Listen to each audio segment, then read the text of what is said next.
I wonder if you've ever gone back to visit a place that you've lived in or visited a long time ago. Was it just the same, as if you'd never been away, or was it all different? My experience has been that it's usually very different.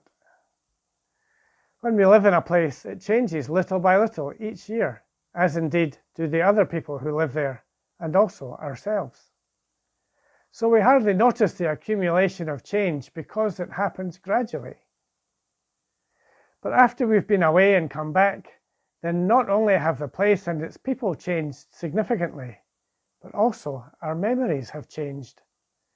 They are overlaid with new experience and thinking, and so even we have changed when we come back to visit or live in a place. A few years ago, my wife and I went to Leicester to visit the place where I grew up. It's a place that's in the news just now. I was 4 years old when we left there. We managed to find a house where I had lived my first few years. And from there we found the gates where I used to watch the steam trains go by.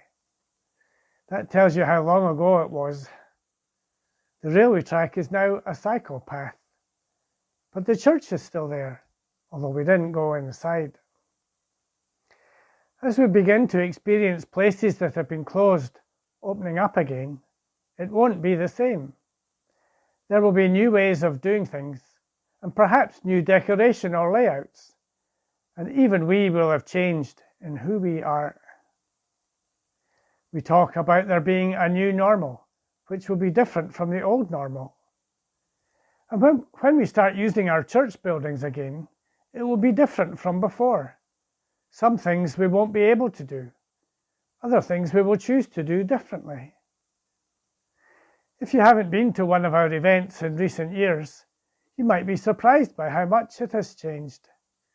When the time comes, why not come along and find out what has changed? In our 2 Bible readings today, we see 2 people heading back to their home villages.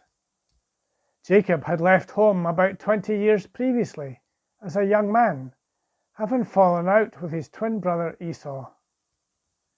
Nearly 2,000 years later, Jesus is going back to the village of Nazareth where he had grown up. Both men found things at their former homes to be different than they had expected. Let us listen to the readings now.